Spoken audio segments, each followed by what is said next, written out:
I've been living and breathing this. I think this is a great checklist. So if you're starting on a new project, or if you're building something from scratch, or if you're, looking and seeing why are we having difficulty with certain processes, reviewing the principles in the 12 factor and saying, does this app qualify on all of these, or are we kind of skirting around them? It'd be a great review tool.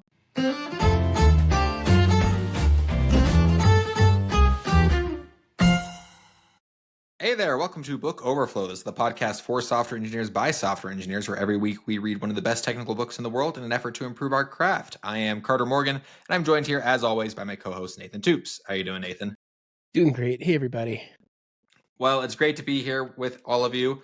It's especially great if you're me, because the BYU Cougars are 9-0 in college football and just beat our rival, Utah, in a thrilling game. So we are a team of destiny. We're going to the playoffs. I'm telling you that, everyone. But this is not a BYU football podcast, as much as I might like it to be. This is a podcast, or a software engineering podcast. And we appreciate all that you do to help keep the podcast alive.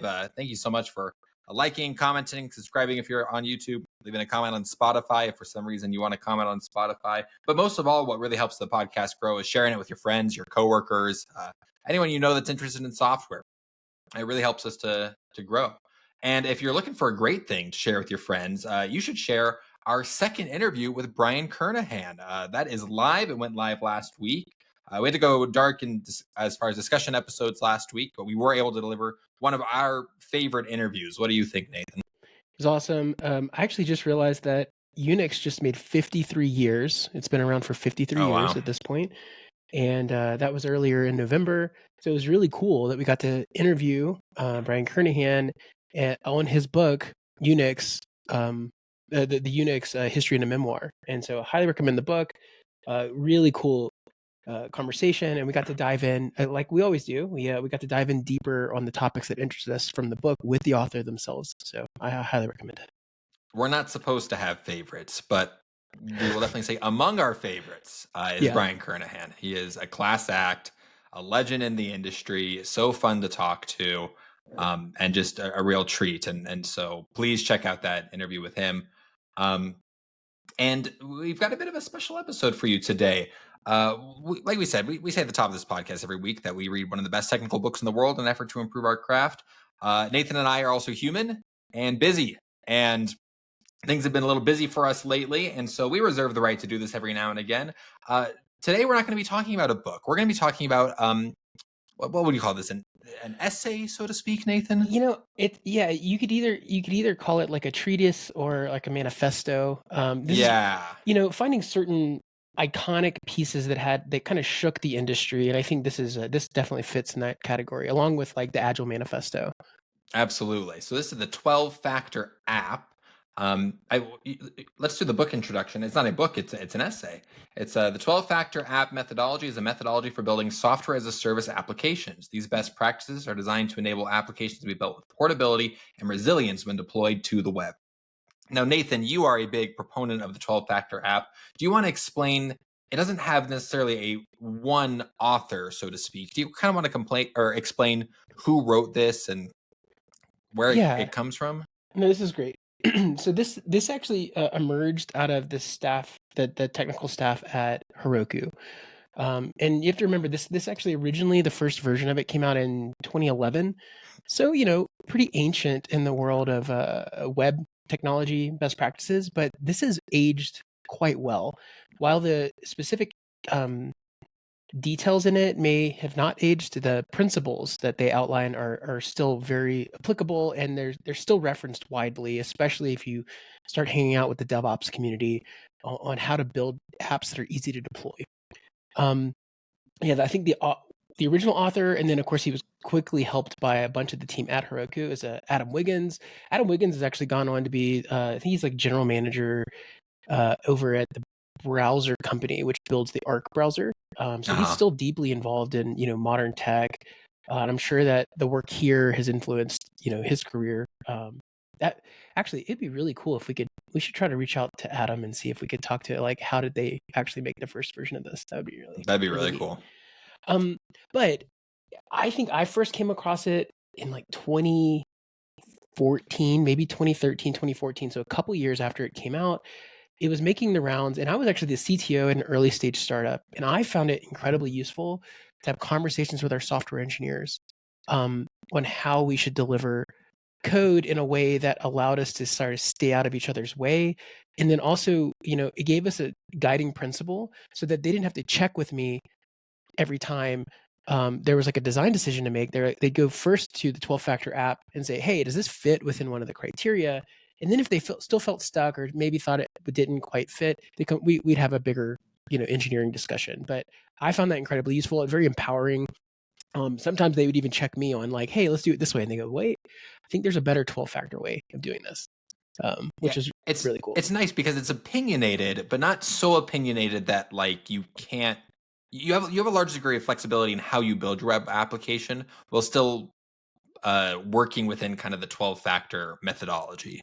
Yeah. And I think it was Kelsey Hightower who, I'm going to just completely mangle his quote, but paraphrasing it, he basically joked that every company that has a platform team is eventually going to build an internal version of Heroku that serves their business needs, right? So like the whole idea of Heroku and why it was so revolutionary at the time, you got to remember Heroku predated Kubernetes, right? Mm-hmm. But if you wanted to have a function as a service, and really think of it as, I'm just going to deploy my code, it's going to have some web endpoint that I can hook in and compose to a bunch of other web endpoints. Heroku really pioneered this in the zeitgeist of the public. Obviously, they didn't invent all these ideas, but it's very powerful, and people felt really strong using these patterns. They were able to move quickly, build stuff, reason about the system, all the things that we talk about.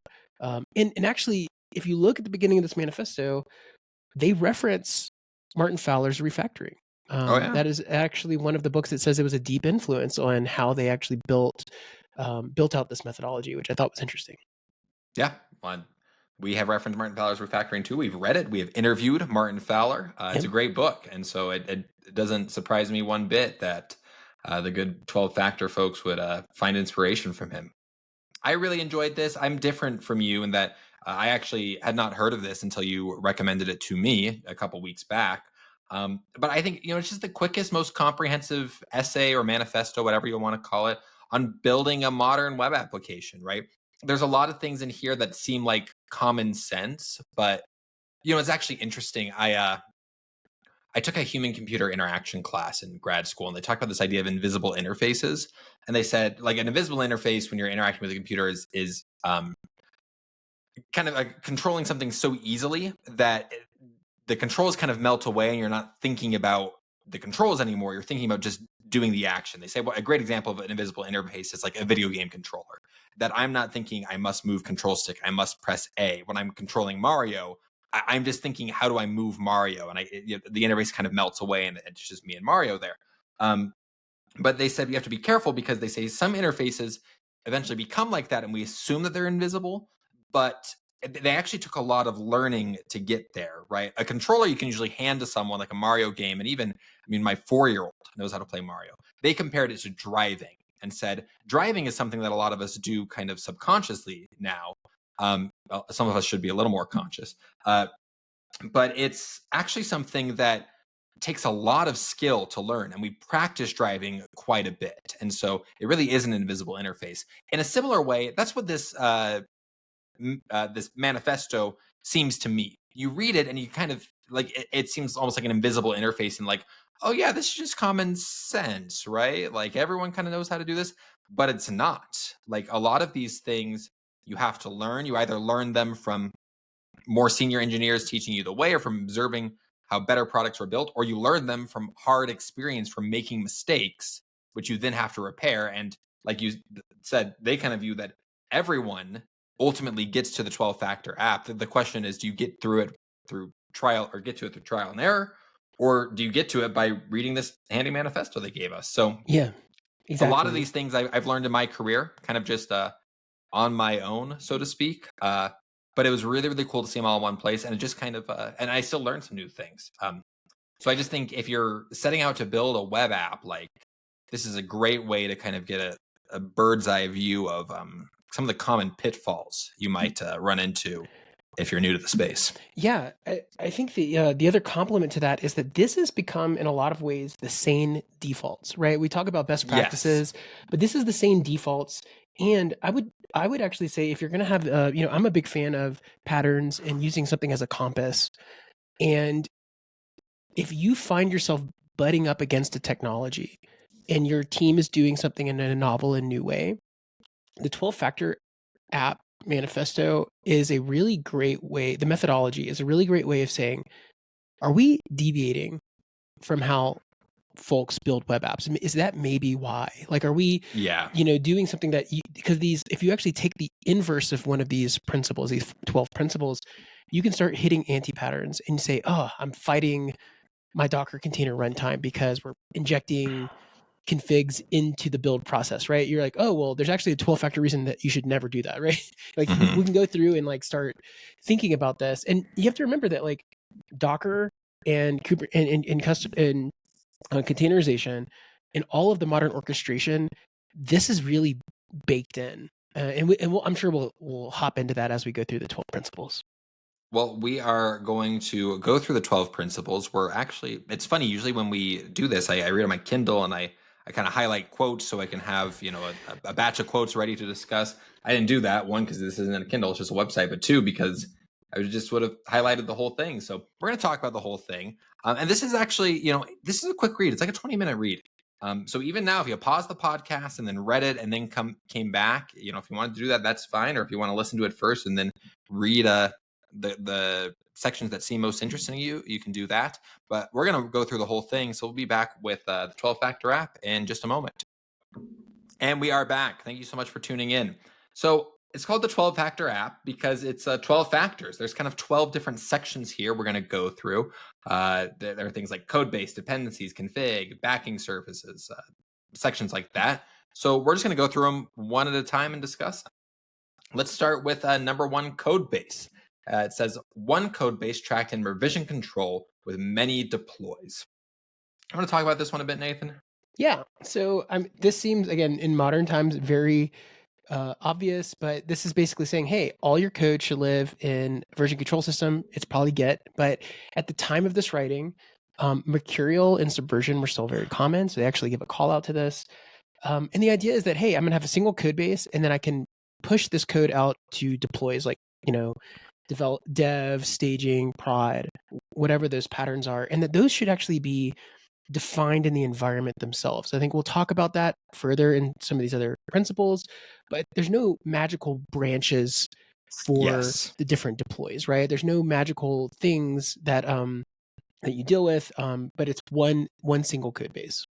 Yeah, I've seen that at companies before where it's like you have a prod branch and a staging branch, but really you should have a main branch, and then that main branch, as it moves out, it moves to staging and then to prod, and it's just one code base.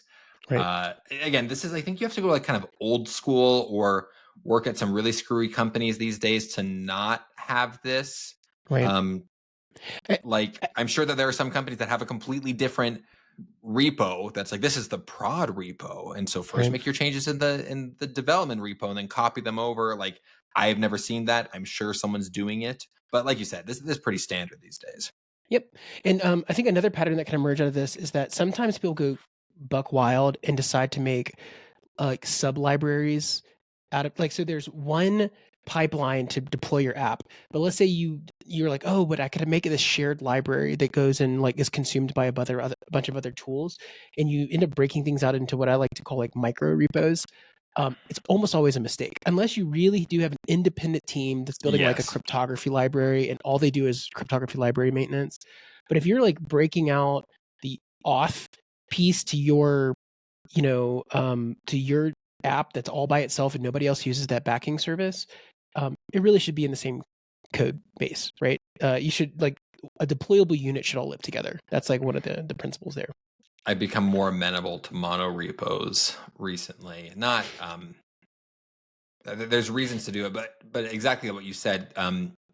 In Fundamentals of Software Architecture, they talk about that idea of like you can build a monolith that's a bunch of microservices, right? If the services can't function independently from each other, if they all need to be deployed at once, if you think, oh, we're deploying this one, so we have to deploy this one, then you've kind of just built like a distributed monolith. And if you're going to have a monolith, just make it all in one place. Yep. So I think this section Codebase, a lot of us are already doing this. But we stand on the shoulders of the giants who came before us. Like this, like you said, Nathan, this was written 12 years ago. This was not a given necessarily 12 years ago. Yeah, and again, this was still it was out, and I'll tell you, I've run into legacy code bases that were built pre 2011 that went crazy one direction or the other, where every submodule of something, and you end up getting, there's something that's called a diamond dependency. I think we maybe have talked about this before, where you need to solve the dependency graph. That's one of the big things that we talk about in DevOps a lot. It's one of the things that you're going to run into with any complex code base. And a monorepo solves the dependency graph piece because you say, hey, the current state of the code describes all dependencies, right? Where if you are reaching out to a bunch of other code bases or doing those other things, submodule 1 and submodule 2 might require two different versions of a dependency, and there you can actually get to a solvability part that is not, it's not resolvable, right? You end up having these really weird things, and so that's the perfect example. Number 2, dependencies. Absolutely. So explicitly declare and isolate your dependencies. So yeah, and let me just read the full quote up top, yep, because I thought this was interesting. A 12-factor app never relies on implicit existence of system-wide dependencies. It declares all dependencies completely and exactly via a dependency declaration manifest. Furthermore, it uses a dependency isolation tool during execution to ensure that no implicit dependencies leak in from the surrounding system. Right. So everybody these days, especially if you're doing JavaScript, you've probably had to haggle with the lock file, right? Yep. The lock files are very common, but you can see a lot of languages have retrofitted this. Like Python, for the longest time, you would literally just like throw in a requirements.txt file. Maybe you weren't using virtual env, maybe you weren't doing these other things. And if you look at all modern languages, right? Rust, Go, TypeScript, all of these have very explicit dependency definitions. And there's a reason for this. It's reproducibility is the big one, right? Mm-hmm. We talk a lot about supply chain and like modern terms of like, I need a bill of materials or an SBOM. You might hear these people talk about these things. Back in the early 2010s, this was not nearly as obvious. People would have a bunch of shell scripts that would bootstrap a bunch of stuff that would implicitly take in the latest version of whatever. And so maybe my build worked one way, and then we switched over to a Linux CI process that maybe used a different version of some dependency because that's in the package manager there. It was a horrible mess. Horrible mess.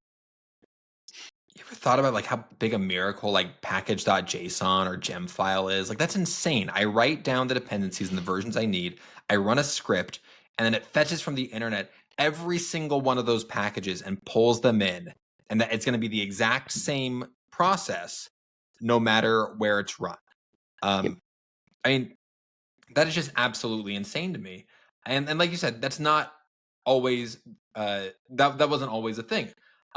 But one of the big reasons you have to explicitly declare and isolate your dependencies is, one, so you can have reproducible behavior, right? So you can be assured that we're always operating with the same dependencies on whatever system we're on, but also because a pattern that exists now that didn't exist necessarily back then is that when you deploy your application, you should be able to essentially deploy your application from scratch, right? You should be able to tear down the entire system and then reassemble it. And so part of that reassembling is pulling in all of those dependencies. You can imagine a situation where you're relying on some of these implicit dependencies, something that's been installed on that particular server, and that if you were to try to install the application on a different server, you couldn't unless you went in and did some manual configuration to pull in that dependency.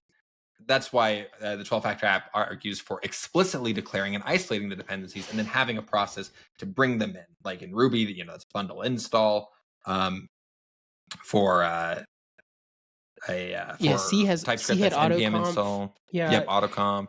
And I will say there were definitely groups that were very explicit about dependencies. Some of them dealt with them differently. C was very common to what's called vendoring your dependencies, which means you would just make a copy of stuff so that it was completely isolated. And then, you'd probably seen this where a build, if somebody compiled a build, if it was a compiled language, they might include like a SHA-256 hash, or probably back in the day it was an MD1 hash or MD5 hash. Those would be you could actually try to build it again on your machine, take the binary, and you could hopefully get bit for bit the equivalent. And some communities had this in a very, pedantic way. But this is the idea that's saying, hey, the communities that do this, they're correct. Everyone should do this, right? And it had a huge influence on how things were built for the web. And again, like I said, in 2011, Go was just coming out. They were still like the new kid on the block. I think they had just become Go 1.0. And what's interesting is that Go didn't actually have they had path URLs, but they didn't actually have like a way. There was no like lock file back then. There is now. We have like a mod file for this, but it still wasn't obvious. There was still a new language coming out where you could describe dependencies and you could do these things, but it was a little tricky. But yeah, this is dependencies is an important one, and we'll get into this more. Some teams take this to a whole new level. Like if you've ever used a tool like Bazel, which is Google's open source version of Blaze, which is this hermetic build system, which is takes a monorepo and allows you to like describe everything as a form of artifact, whether it's a build artifact or a test artifact. Docker containers are a good example of this, where they try to layer the dependencies that you've described in your Docker file and then use a cache to anything that has like some sort of caching infrastructure or has some way of describing it, I think are in this realm of ideas. Absolutely. Okay. Well, moving on. Number three, config. Yeah. Store config in the environment. Here's how they kind of summarize it. An app's config is everything that's likely to vary between deploys, staging, production, developer, etc.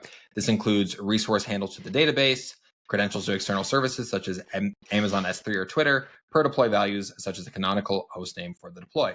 Apps sometimes store config as constants in the code. This is a violation of 12-factor, which requires strict separation of config from code. Config varies substantially across deploys. Code does not.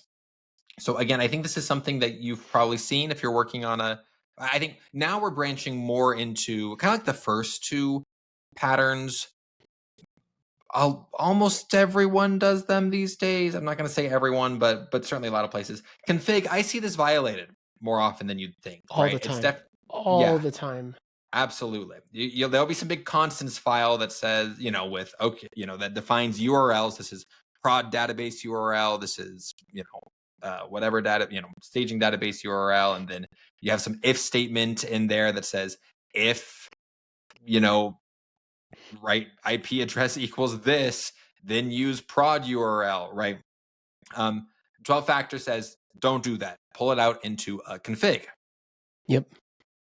So this is one of my proudest achievements when my team was building our app.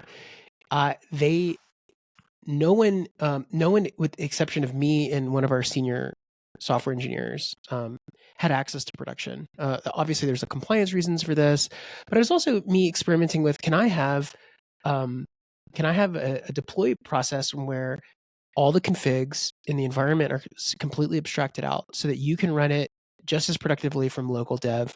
And again, in 2014, this was like a pretty novel idea. And it was considered a little weird that like a startup as early as we were obsessing over this, but I'll tell you, it was a huge boon for developer productivity. What's cool about it was there was an expectation of the shape of environment variables and some config files that would be present in the environment, but they weren't present in the build process. We had some bootstrap step that would inject a bunch of secrets. And we were using HashiCorp Vault even way back then, which is a nice way of doing it, but there's lots of tools now. And basically it says, the app itself would say, I am dev, like, because it would find out that it's dev and say, I am dev, give me all of the secrets for dev. And they would just inject, and then the thing would bootstrap up and it would go. And what was cool about this is that like they just built the app. We knew that certain secrets would be there, and then it would be up to the production secrets team to like inject those secrets for the next deploy before they were out there. And it was nice because we ended up having exactly what they talk about here, which is that if you hard code dev and test and prod or something into your code base, and then you decide you want a staging environment, or you decide you want a QA environment, or you decide you want, Joe's crazy test environment, it becomes a pain. You have to commit code into your code base. You have to go in and do these other things where if your config is separate, if it's environmentally defined, all I have to do is spin up a new environment, inject all the stuff into it, push the code to it. The code automatically just says, oh, I'm, Joe's crazy test environment, right? And it's this inversion of control, and we'll talk about this more. The inversion of control, this fits really well with dependency injection patterns, where the business logic has no idea what the parameters of the environment will be until it bootstraps and gets a bunch of configs in place. So Carter, have you had environments where they did this really well, and then do you have examples of places that it was a nightmare? Well, like I said, I've been fortunate most of my career to work at kind of like Silicon Valley, big tech-ish companies, right? And so this has been pretty standard. It was something that confused me when I started out, right? I remember the .env file, right? And you don't commit the .env file because that's one thing with config files. You don't commit them. And one of the reasons is because they often have sensitive credentials stored in them, and you can't commit those to version control, right? That's not secure. So what you do is you have these .env files, and then there's usually some process that runs on startup when you're developing locally that will then inject those .env files into environment variables. And that's actually what the 12-factor app folks recommend. They say the 12-factor app stores config in environment variables.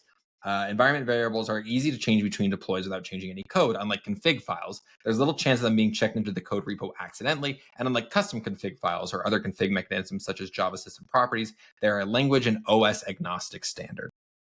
So, that's how locally you usually have the .env file, and that will have, you'll kind of load it up with all of the different credentials or config variables you need. And then when you run it locally, there's some sort of process. Again, there's libraries like .env in Python that will automatically inject it locally. And then when you run it in the cloud, or I guess wherever you run it, those environment variables are usually set some other way. There's lots of different ways you can set them. Sometimes they're just set manually by hand. Here's a tip I'll give for everyone to make your local development a little easier. If you haven't tried it yet, try Ejsmont. You ever heard of Ejsmont, Nathan? No, is that the one where it basically lets you add things like comments and other things like that? And is it it's encrypted JSON. It's actually developed by Shopify, but it's available for anyone. Ejsmont is this really cool version of JSON where it's encrypted. So basically what happens is when you generate an Ejsmont file, you are given a public key and a private key. That public key goes into the JSON file itself, and then the private key is used to decrypt it. So the public key can encrypt, the private key can decrypt. And so it's really, really cool because Ejsmont is just JSON. And so what you can actually do is you can actually create a JSON file that has all of these sensitive values, right? Client credentials or URLs or whatever that you don't want to expose. And then you run on the command line, you just run Ejsmont encrypt, and it will encrypt all of those values in, some sort of they're encrypted. You can't read them. And then if you have the private key, you can run Ejsmont decrypt, and it will decrypt all of those values into a new file. And then you have it all locally. So that's actually, because I remember at my first job when I was working with .env files, you'd have the .env-example, and it would kind of that would get checked into the repo, but it didn't have any secrets associated with it. And you kind of be okay, and then all these secrets are, if it was a good example file, they would list exactly where the secret was in some sort of password manager. If it was a bad secrets file, it was just kind of you knew you needed these secrets, so you weren't sure where to get them. And so you kind of have to go talk to your coworkers and have them, stand over their shoulder at the computer and copy them down. But with Ejsmont, what you could do is you could actually check this into version control because it's all encrypted. And then all you have to share between coworkers is that private key. Because then they give you the private key, you can decrypt the JSON file, and then you'll have all of those secrets, right?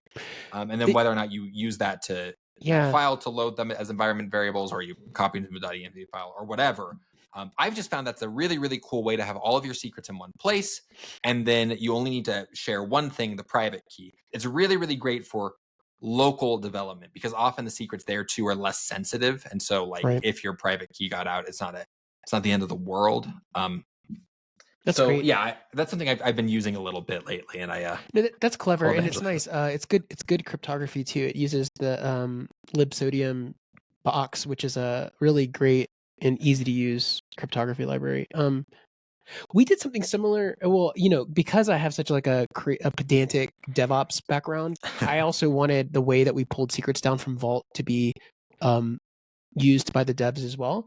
And so Vault gives the ability to say, like, if I have AWS credentials and they're in the specific role or specific group, then you're allowed to take down staging or whatever. But you also could hook it up into GitHub. And so if you were in our GitHub team, you could pull down the dev credentials from Vault, and those were not checked in. And so we had this thing that would basically like build the imp file from everything that was in Vault. And so it's the same basic idea, but I love the eJSON's really, really, really neat. Okay, so this gets us into a perfect example of why we would need injection of these environment variables is principle number 4, which is backing services. So treat backing services as attached resources. Again, this feels very obvious now, and I'll read the code for a 12-factor app makes no distinction between local and third-party services. And so what does this mean? What are we talking about here? So you have a deploy, you have some version of your app. Let's say it's your local dev version or maybe in production. You've probably seen this very easily described now. If you use like Docker Compose or you're using K3S for local dev or something like this, you probably have like your local app and then you have like a really basic Postgres database. And in Docker, right, you might just call it Postgres or something, right, with some throwaway password. And it injects this into the URL saying HTTP or HTTPS, Postgres at Postgres. Well, obviously, you're never going to put that in production. You're going to have some, locked down, battle hardened, super resilient Postgres database that, is protected in production. But according to your app, all it is an environment variable of a URI to a database, right? That's all it is. That's all you're dealing with, and you've abstracted away this whole thing. And they're saying that all backing services, whether this is S3, whether this is some external API endpoint, and if you do this, you get a lot of power out of it. Number one, it makes it easy to swap in and replace. Let's say you want to put a mocking library or a fake or a really simple, container runtime for that backing service. Again, this was not an obvious thing at the time when they nailed this down. Yeah, this is like you said, it wasn't obvious at the time. I'm just thinking about databases right now, and want to get this anecdote in sometime during the podcast.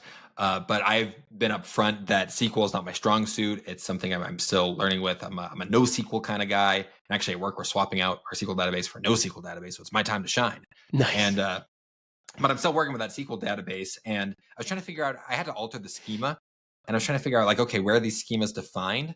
And I found our migrations folder. And that was a concept I didn't know about until I read Building Evolutionary Architectures and the sections by Pramod Sadalage. And I was like, oh, like it's a migration. I remember Pramod talking about this. And it was really easy for me to write my migration that just added a column to the database. And so that's just a plug on the power of reading. And that this was a concept that I wasn't familiar with from practice and might have struggled and had to have someone explain to me if I was just trying to parse it out on my own. But having read Building Evolutionary Architectures, I was kind of primed to understand what those migrations were and then to contribute myself. But, database isn't the only kind of backing service. Like you said, it's Twitter, it's S3. I mean, Nathan, they make no distinction between a local and a third-party service. What does that mean exactly? Like, it's in some ways you have to make distinctions, right? I don't manage S3, right? But I do manage my app. So what are they talking about when they say they don't make a distinction between the two? So they don't make a distinction in that to the application, there's some abstraction layer that can stay consistent, right? So luckily for us, S3 is a great example of an API that's incredibly mature. It doesn't change, right? They might add some new features to it, but there's lots of tools that will be S3 compatible. Blob store is what they'll call it. So you can actually drop in GCS, which is Google's version of Blob Store. Azure has their own Blob Store. There's even self-hosted tools. And so even though S3 is a third party, right? Even though S3 is something you don't have any control over, your application's going to only use a subset of the commands, right? Maybe it does a batch get or a write of, a buffered write with chunks of something because it's huge files or something. You can abstract those things away in a way that the business logic actually doesn't care that it's S3. And I would say good software architecture would say put some wrapper around it because maybe the business is going to make a decision down the road that we're not using S3 anymore, right? And then all you have to do is if you maybe there's a slight variant to the way that the blob store reads or writes change or some middle library, the core business logic that says like write this to blob store doesn't change. And I think if you treat everything, whether it's an internal microservice that you're interacting with, or if it's an external, S3, or if it's a database or whatever, you end up getting this really clean abstraction, which is like backing services are defined as simply as possible with the drop-in replacement, right? Okay, well, why don't we move on to section 5 of the 12-factor app. This is build, release, run. Strictly separate build and run stages. Here's how they put it. A code base is transformed into a non-development deploy through 3 stages. The build stage is the transformation, which converts a code repo into an executable bundle known as a build. The release stage takes the build produced by the build stage and combines it with the deploy's current config. The run stage, also known as runtime, runs the app in the execution environment by launching some set of the app's processes against the selected release. The 12-factor app uses strict separation between the build, release, and run stages. For example, it is impossible to make changes to the code at runtime since there's no way to propagate those changes back to the build stage. Again, this is a pretty modern CI/CD practice at this point. Something they point out with builds and with releases is that the releases it's an append-only ledger. That if you have a faulty release and you need to roll back, that doesn't actually mean rolling back to the previous release. It means you would create a new release which would exist, it would be a version of a previous commit on the database, and then you would release that. So it still counts as a new release, even though you're going back to an older version of code. Nathan, what are some of your takeaways with this step? Yeah, so this is interesting because I think while the patterns are still here, this can be different depending on your environment. Some folks do this always move forward rollback piece. Some folks have these build artifacts, and like if you are in certain types of, like if you're in the Google Cloud version ecosystem for certain technologies, a rollback might literally just be the previous version of a release artifact, and you don't change the code. You put something into a rollback state, which blocks new releases until you've marked it as fixed, and then the new forward fixed release artifact goes into place. So this is interesting because it's not a solved problem, but I think we all agree on build, release, and run, right? So we build something, we create an artifact. That's a lot of the terminology we use now. They don't use it here. You release something, and then you run that thing, right? So that is a pattern that is, if you're using containers and orchestration, it would feel very familiar. That'll make sense to me. I guess one thing they say that they separate these stages, the build, release, and run stage. From the naive eye, you could be forgiven for thinking that these things all do happen as one stage, right? Usually when I deploy my application, either I merge it into the main branch and some automated action runs, or I press a button somewhere, and then it does execute these things all at the same time, but they are executed as 3 distinct processes, one at a time. Is that the correct way of thinking about it? Yeah, and I would say if you're in like a more modern tech company, these are probably pretty blurry feeling to the individual who's like, your code merges to main or master, and then it just kind of kicks off this whole process that's automated all the way to production release. A lot of other environments, the main branch is more like a release candidate. And so if you think of it this way, right? Imagine every time it goes to main, we build that artifact and auto release it. But we don't maybe trust that it's ready for production. And so some environments will say they just constantly build, those constantly get queued up for release, and those little pieces get released, and then we bless it and say, hey, this is ready for production. And so you actually can take that container or whatever that was built, and then it gets promoted, right? There might be a promotion path across things. And a lot of times these are under the hood. All these big environments might actually put it to staging if it has like some sort of burn-in test or smoke test or all these other things, and everything looks good, then it auto gets promoted to production. And you might not see any of that, but it still follows these three principles of it gets built, it gets some kind of release tag, that release tag then gets run and baked in, and then maybe there's a promotion path till the end. But yeah, it used to be, and it's still in smaller companies, there may be some manual stuff where like a human still goes in and says you're blessed or promote this, right? So yeah. Well, that takes us to number 6, processes. Execute the app as one or more stateless process. It says 12-factor processes are stateless and share nothing. Any data that needs to persist must be stored in a stateful backing service, typically a database. We read about this a lot in Web Scalability for Startup Engineers by Artur Ejsmont. You shouldn't assume that the server your app is running on necessarily knows anything, right? It talks about some web systems rely on sticky sessions, that is caching user data in memory of the app's process and expecting future requests from the same visitor to be routed to the same process. Sticky sessions are a violation of 12-factor and should never be used or relied upon. And one of the key reasons that your processes should be stateless is because that enables fast scalability. If I can, and again, Artur Ejsmont really hammers this point home. If my process is stateless, so I don't necessarily have to have any particular state running in the container when I deploy it, then I can spin up dozens and dozens of versions of my process. If I'm relying on some sort of pre-configured container to run my process, then I'm kind of limited in what I can do. Yep. I think this has become a very obvious thing these days, especially if you're doing things like containers. Containers highly incentivize statelessness. Obviously, you can now mount persistent volumes and things like this.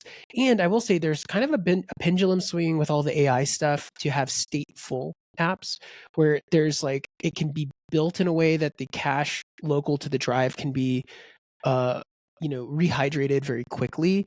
But it still relies on the fact that the application itself can start in a stateless form, and then you might come up with some crazy caching thing. If you violate this, you know that there's a trade-off though, right? The trade-off being you're going to have scalability issues until the statefulness of that application catches up. If you have an auto scaling event and you realize you need a lot of processing and you rely on local state, there's some hydration step where it has to get caught up. And sometimes that might not be possible, right? So separating these things out is a really good idea, especially for web applications. This is a core principle that pretty much everybody sticks to these days. Absolutely. Well, let's take a quick break, and when we're back, we will finish out our discussion of the final 6 principles of the 12-factor app. And we are back. We're halfway through the 12-factor app. We've discussed 6 of the 12 factors. Let's talk about number 7, port binding. Export services via port binding. Now, Nathan, this is something you've thought about a little bit. You want to take our audiences through what exactly this means? Yeah, so this means that if you're writing an app and it's a service, you need to expose it on a port. It sounds very obvious now. Like everybody does this, right? You'll probably see in your Docker Compose or whatever, local runner, it's exposed on port 8080 or, whatever little thing. Again, this wasn't obvious at the time, right? You might have 5 different code bases that all served some endpoint that would be then exposed. Even with microservices, every microservice gets a port exposed, right? And a lot of this stuff is automatically handled with your orchestrator, like Docker or with Kubernetes or with Docker Compose, where I might have everything on its own port at 5,000, but those get put behind a load balancer or reverse proxy that's actually exposing it on port 443 to the public, right? Everything gets a port, including your load balancers, including everything. And this is incredibly powerful idea that is completely not appreciated anymore. What do the olden times look like? It would be inconsistent, right? So maybe you would think of this as, oh, this is a web service, so I am going to expose this as a port. with a port binding, but this is arguing if you're building an app that has a deployable unit, it should expose a port. And again, it's obvious now, but this wasn't, people might have stuff that maybe would hook up over sockets on, next to each other and serve each other in some weird little, expectation of a bunch of runtime dependencies. This is basically saying, hey, no, services get ports. Appreciate what you have, folks. You don't know how bad it was before. Yeah. Let's talk about number 8, concurrency, scale out via the process model. Any computer program once run is represented by one or more processes. Web apps have taken a variety of process execution forms. In the 12-factor app, processes are a first-class citizen. Processes in the 12-factor app take strong cues from the Unix process model for running daemons. Using this model, the developer can architect their app to handle diverse workloads by assigning each type of work to a process type. For example, HTTP requests may be handled by a web process and long-running background tasks handled by a worker process. This is really important for scalability, right? If everything is being handled by its own process, you can kind of boot up more processes, scale them out like they talked about this kind of these long-running requests. You can handle that by a worker process, spin up more worker processes, right? And that can speed up how quickly your app is processing. Yeah. So emerging around this time or some new paradigms, like we had to change in our minds running a server with a bunch of little processes on it. This was a big advocate for make your deploy unit as minimal as possible, right? So this idea would be single process per VM or single process per whatever, so that you can scale these out because they have different needs. And so a good example of this would be maybe traditionally you would have like a web server with some asynchronous workers, and they would describe in the same server instance a bunch of asynchronous workers that would take up all the extra processing power in a web worker in a web server. The problem is, let's say you need to scale out horizontally your workers. Well, because those are coupled together, I actually have to scale out a web server to scale out my workers, right? Because they're all part of the same unit. And that's really inefficient, right? I might actually end up having, 15 web units because I actually need a bunch of asynchronous workers in the background. And so they're saying two things. Number one, make your web server stateless, leave it by itself. Workers should be network calls that go over to some worker service, some backing service, and that workers can scale independently. And this way, you scale web traffic as it needs, and you scale worker traffic as it needs, right? So there's two dimensions. One is scaling the running processes. So I need to scale my web services, I need to scale my workers, I need to scale, DB or whatever. Those are one way of doing concurrency. The other way is breaking things out into the units that you want, right? So having those workers as this isolated piece, having some sort of caching service as its isolated piece, and that way I can think about these and reason about them separately. So again, obvious now. That's how everybody does it. Well, we had this problem at one of the cloud providers I worked at, where we had a synchronous and an asynchronous component to the application. The synchronous process incoming requests, and the asynchronous would kind of, there was a lot of, someone would make a request to create a resource. There was a lot of work that had to happen in the background to actually stand up that resource. So we'd kind of take that request and return and say a resource is being created, but there were asynchronous workers in the background that were actually creating that resource and would eventually mark their resources. Okay, it's officially been created.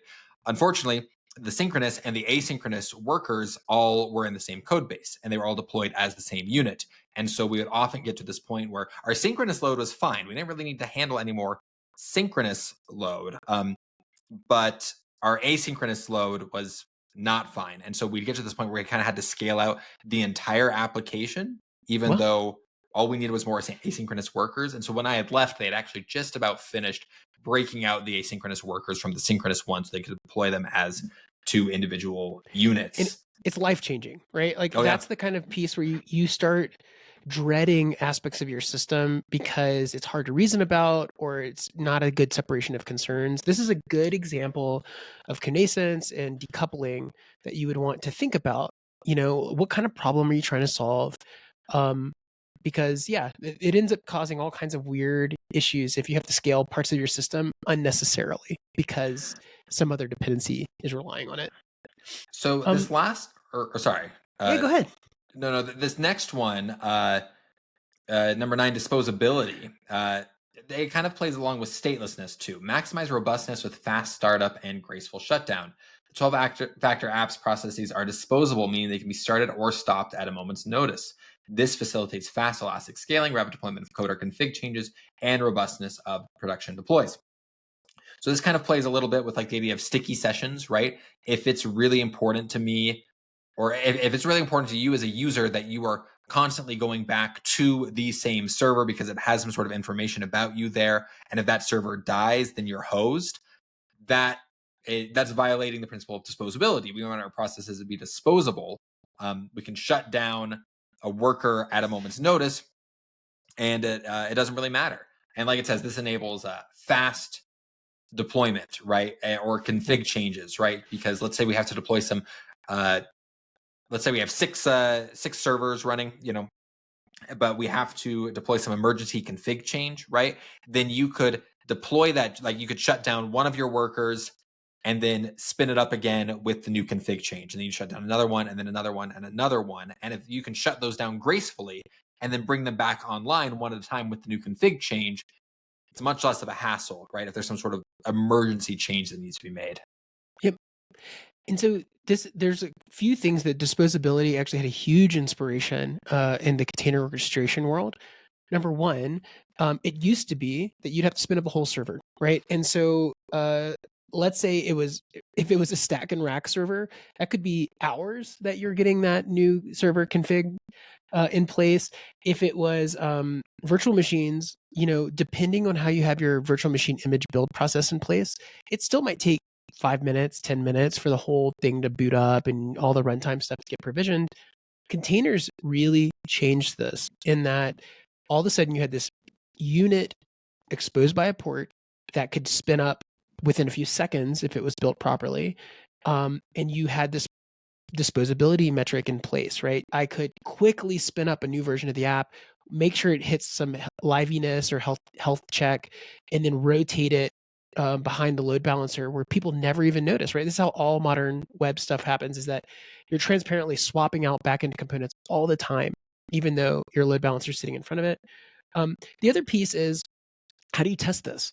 And a good example is Netflix came out with Chaos Monkey, right? So the idea is, how resilient am I to disposability events, right? What happens if I delete kill all the containers in my namespace on Kubernetes cluster? Or what if I actually take down an entire node that running, dozens of containers? Can I quickly have this come back up and the system not even, external users not even detect that a problem happened? And these are great ways of testing disposability and on getting good scale out of a web application. Absolutely. Let's move on to number 10, dev prod parity. Keep development, staging, and production as similar as possible. It says historically there have been substantial gaps between development and production. These gaps manifest in 3 areas. The time gap, a developer may work on code that takes days, weeks, or even months to go into production. The personnel gap, developers write codes, ops engineers deploy it. And the tools gap, developers may be using a stack like Nginx, SQLite, and OS X, while the production deploy uses Apache, MySQL, and Linux. The 12-factor app is designed for continuous deployment by keeping the gap between development and production small. And it says, looking at the 3 gaps described above, make the time gap small. A developer may write code and have it deployed several hours or even just minutes later. Make the personnel gap small. Developers who write code are closely involved in deploying it and watching its behavior in production. And make the tool gap small. Keep development and production as similar as possible. Now, this, I think you do see a little more these days. We've talked about this before. I'm a big fan of the whole you build it, you run it mentality. I don't like when we write code and throw it over the fence to the ops engineers. In my opinion, every developer is an ops engineer. I hear people say, oh, management is cheap. They just want people who can do front end and back end and DevOps and all of this at the same time.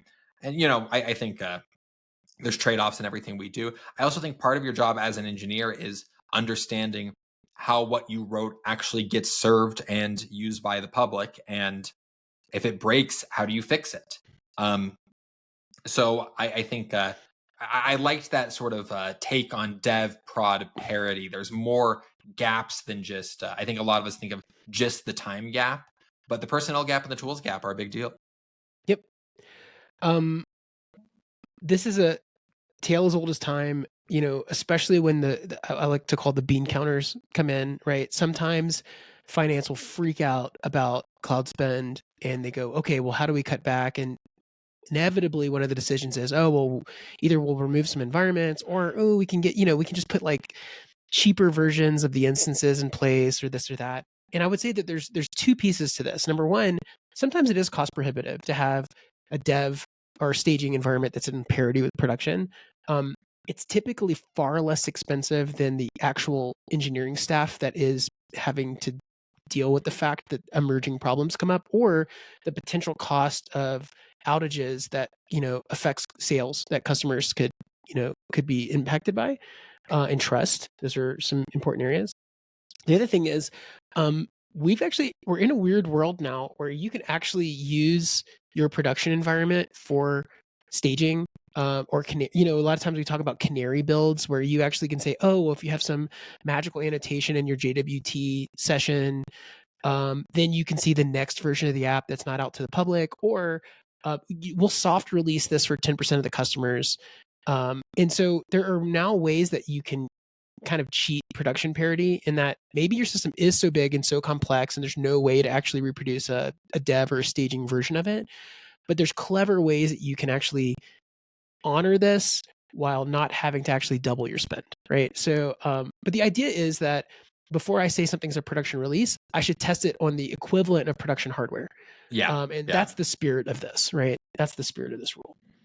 And kind of what you're talking about, ways to cheat it. You can think of feature flags, and I love feature flags. Feature flags are amazing. It's a great way. Yeah, you can get. It really takes a lot of the anxiety out of a release, because you can get your code released into production, and you can say, okay, it's great, it's there. Now when release day comes, all I'm doing is toggling a value. Yep. And this honors, and this is the thing, 12-factor, right, is addressing a world that existed at the time. There was no established feature flag pattern. Mm-hmm. There was no canary deploys because the technologies didn't exist, right? You have to remember containerization, service meshes, all these like cool things that have emerged over the last 15 years were either, academic abstract ideas, but were not in large scale production use. And it wasn't until a few years later that these things became ubiquitous. But the dev prod parity feature flags honors this, right? I'm using production hardware to test something that maybe isn't ready for everybody.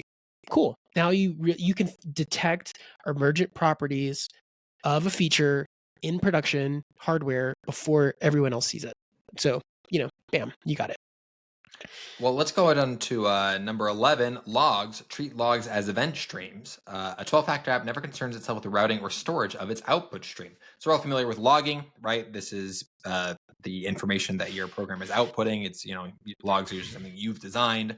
But one thing it points out is that your app should not attempt to write or manage log files.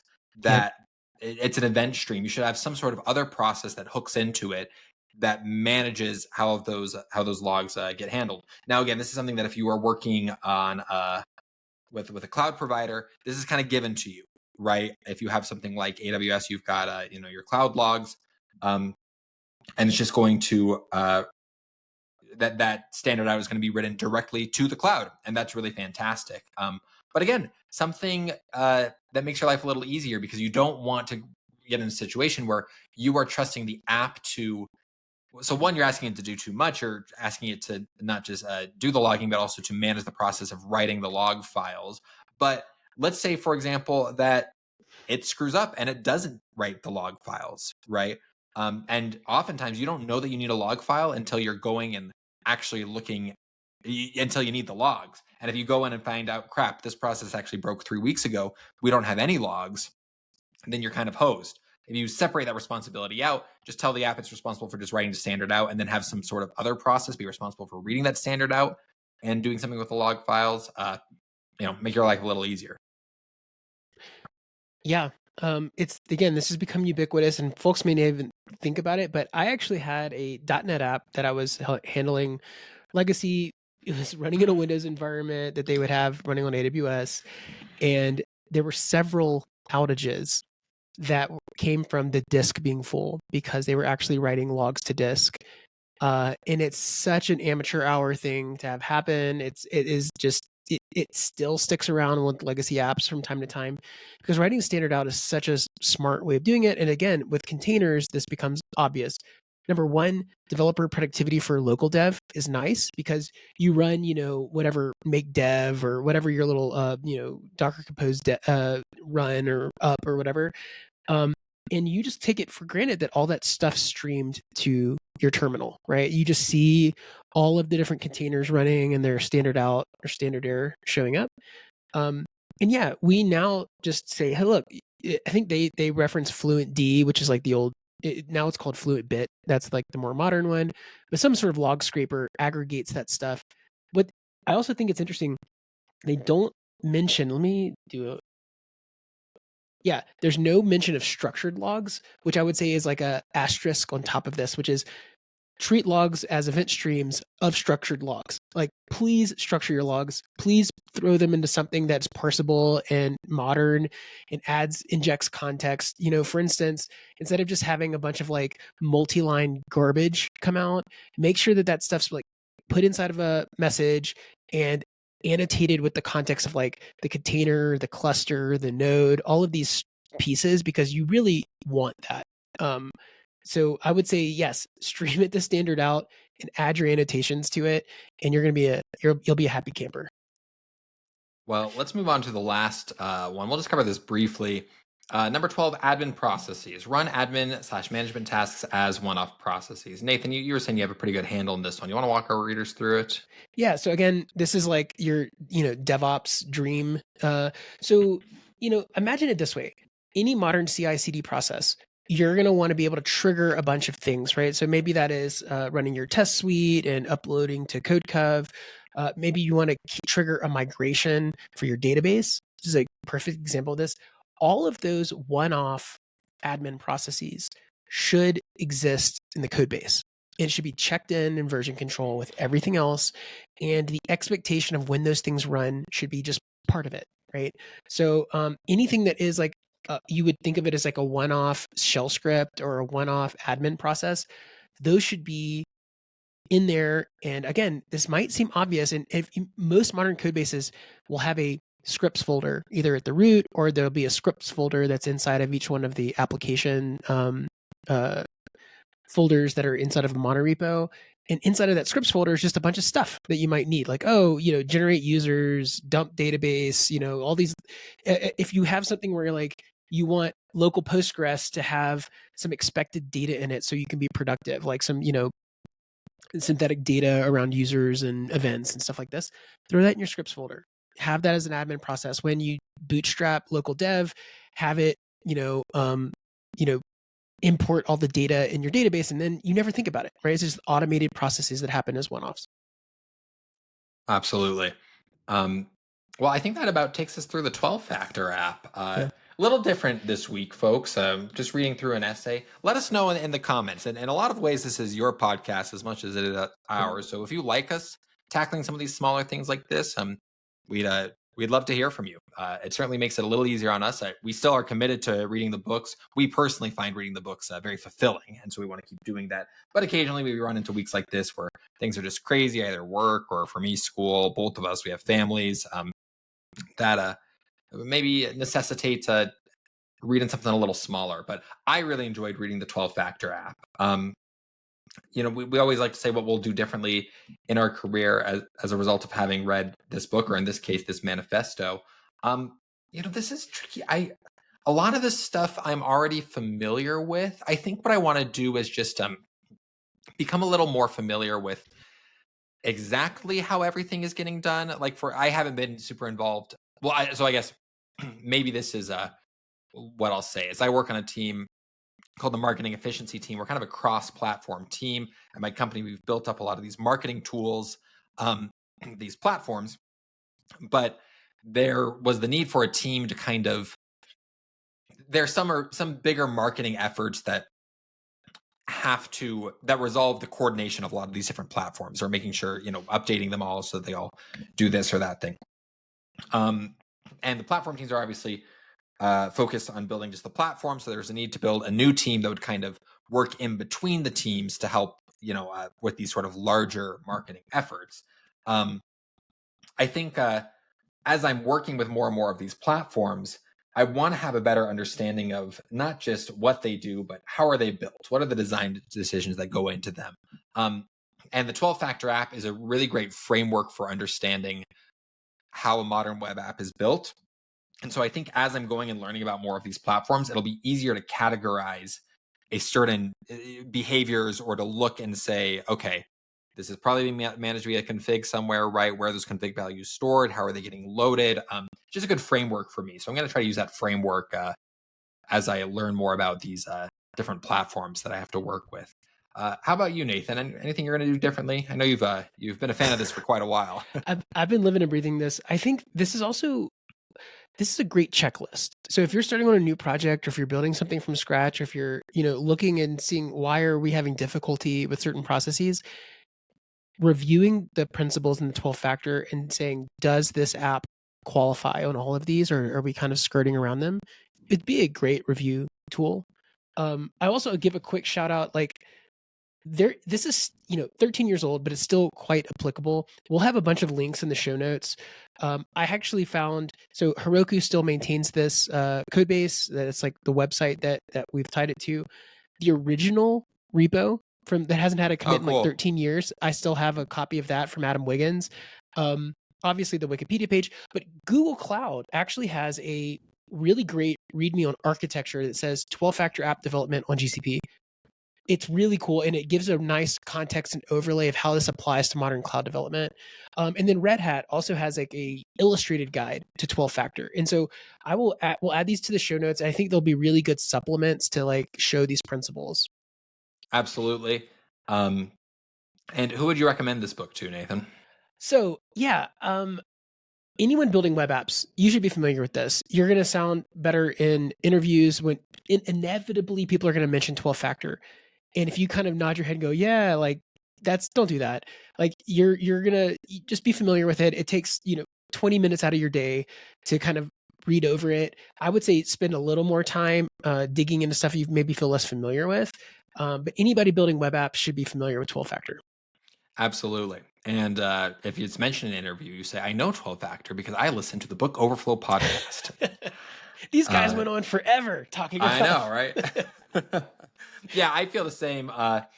It's if you feel like you have a good understanding of kind of the code that goes into a web app, kind of like, I felt like this at the beginning of my career, right? I'm like, well, I know how to write React. I know how to write a Java service, and I know how to run that locally and how to interact with it via Postman. I don't really know how that gets on the internet. I don't know how other people use it. This is a great thing to read. And just give you a great overhead view of a lot of the principles that go into that. Again, like we're saying, a lot of this was revolutionary at the time. A lot of it's standard now. So if you were to read 12-factor app and you're working on some sort of software as a service, I'm going to guess that your service is already using about half of the principles in 12-factor app, bare minimum. Yep. So if you don't have really an idea of what it means to actually get an app running in production, this is a great way. This is I still really like web scalability for startup engineers, but hey, that's a 300-page book. This is a 20-minute manifesto. Yep. So yep, absolutely. So really, I mean, yeah, anyone, you got 20 minutes, right? Get off Twitter for a bit. Read this manifesto. I sound like Karl Marx. We are, we'll call it there. Thanks for tuning in. Like we said, leave a comment. Contact us at contact@bookoverflow.io or at Book Overflow Pod. Give us your thoughts on this episode. We are happy to do more of these if you like them. We prefer this to going dark for a week. Our apologies to Georges Oraz, who we have, I think, teased his book for weeks about how we're going to read it. I did get about a quarter of the way through it, and then just things got so crazy at work that we had to bail. We are still going to read the Software Engineer's Guidebook. From what I've read, it is an excellent book. And we have just been very busy lately. So I think we're going to cover that in the new year. And just thank you so much for everyone who's tuning in. 5,000 subscribers on YouTube this week. That's a big milestone. I think you add another couple thousand across all audio platforms. I don't think we're quite at 10,000 globally, but I think we're going to hit that real soon, probably before the end of the year. And we just want to thank everyone for tuning in. I honestly think that 6 months in, if we had 200 people listening to us, Nathan and I would have considered this a fantastic success. So we are pleased with how many people are tuning in, and we think that this is just the very beginning. We think we're going to grow to big stuff here. And as always, you can find Nathan's work with his other newsletter, Functionally Imperative, at www.functionallyimperative.com. And you can find me on Twitter at Carter Morgan. That's it for this week, folks. We'll be back with, we'll be reading through another essay next week. Just again, things are a little crazy. And then we're excited for you to round out the year. We're going to go dark for about 2 or 3 weeks in December just to enjoy the holidays. But in the beginning weeks of December, we have some special bonus episodes we're going to release. And not bonus like author interviews, although we're hoping to get maybe a couple more of those out. I think we might have 1 or 2 more that are going to come out. We don't count our chickens before they hatch, but we've got some stuff working through the pipelines. But more bonus episodes, you'll see. These will be just Nathan and I, and rather than discussing a book, we're going to be sticking to the ethos of the podcast and doing some fun stuff, maybe playing a game or two, all in the Book Overflow spirit. So we hope you tune in for those. But that wraps it up for this week. We'll see you around, folks, and keep reading, keep listening. Thanks for tuning in.